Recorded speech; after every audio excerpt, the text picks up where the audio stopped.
Mary Louise Day was a girl that lived in Seaside in about 1981. She disappeared.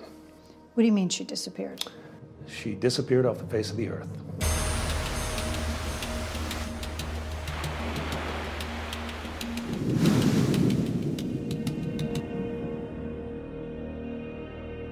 I just knew something was wrong in the house. Mary Day is my sister. One day Mary was in California, and then she was gone. Laying in bed one night with Kathy, I asked her, I was like, what happened with Mary, And she was like, shh, don't say anything. We're not allowed to talk about Mary. When I was 18, and I was like, now I can, go and try to find her. It was a very hard case to deal with. Other than the family, nobody knew she was gone. It didn't seem to really concern them. She started running away. You turn around, she was gone. You turn around, she was gone. I've never seen a case like this. My mother told me that there were a lot of places in California that you could bury a body and they'd never be found. I started believing she was murdered.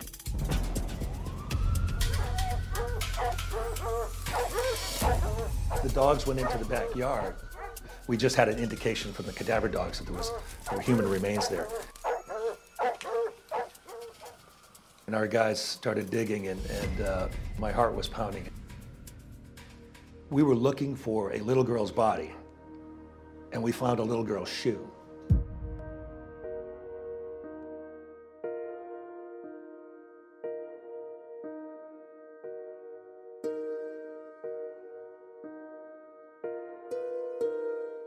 William told me that he didn't kill Mary Day, but his wife told him that he was possessed that night and that he had a demon inside of him. I've never heard anybody say that before.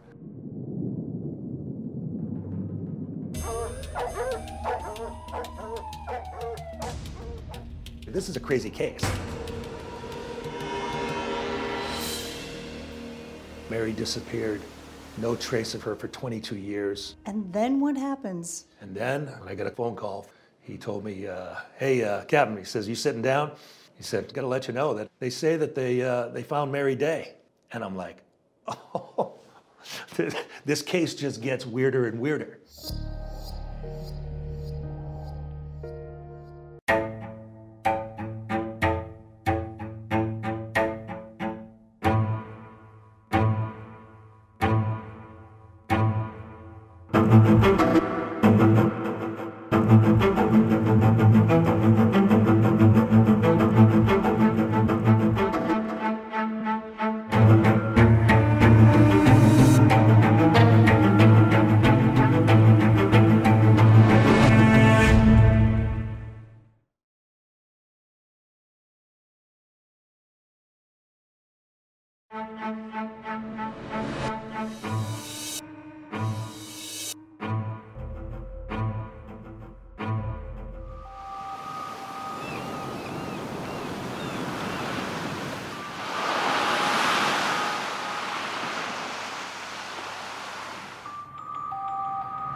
Seaside, California detective Joe Bertina first heard the name Mary Louise Day back in 2002. He'd been asked to lead the investigation into her disappearance. The case was a tangle of weaves that went all different directions. Mary was 13 years old when she vanished in 1981, seemingly without a trace. There was no evidence that she was alive. Joe's boss at the time was Steve Sircone. Not a trace of her as an adult. No Social Security record of her having a job, getting welfare benefits. We have nothing on this person's identity. She didn't exist. She didn't exist. Mary Mary's existence came close to being completely erased. There's no record that her stepfather, William Hoole, or her mother, Charlotte, had ever reported her missing. It's hard to believe allowing a child to walk away or a child go missing and it's not reported. I can't remember a time when a child was not reported by the parents.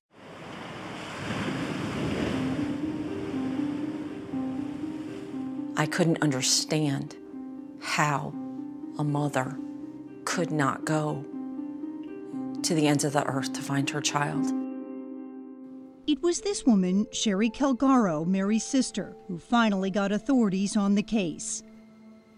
I wanted to know what happened to my sister Mary. Sherry was 10 when Mary went missing. As an adult, she filed a missing persons report and told the police about Mary's troubled childhood. The information we have through the sisters is that it was a very dysfunctional household. In their early days, Mary Day, middle sister Kathy, and Sherry were in and out of a foster home.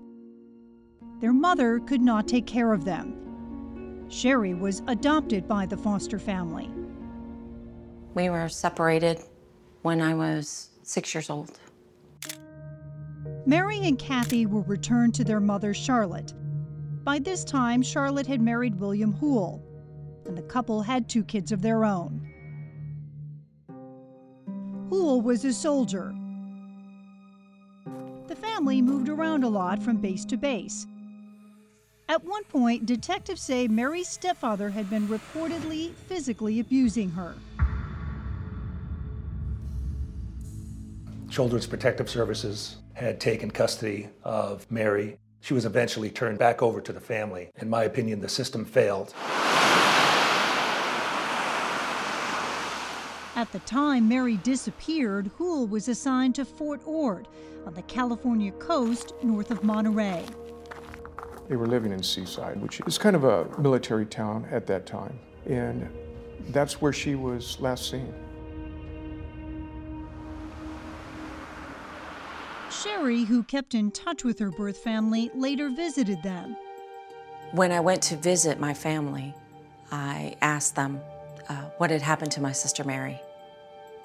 Kathy was like, shh, don't say anything. We're not allowed to talk about Mary. But Kathy did say her mother Charlotte told them Mary had run away.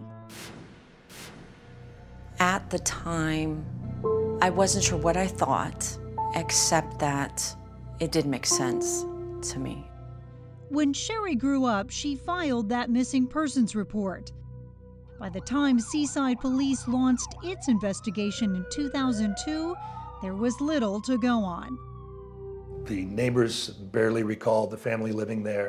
Nobody really knew this family, and they sure didn't know Mary Day. Mary had never been enrolled in school in California, and her parents never told anyone she was gone. Bertina says they had at least one reason to keep quiet. Mary had been getting government checks because her birth father had died in an accident. They were taking Mary's Social Security checks, cashing them. Detective Bertina, it's March 3rd, 2003. Off camera. Bertina went to the Seaside home, Mary's last known whereabouts. He brought Kathy with him.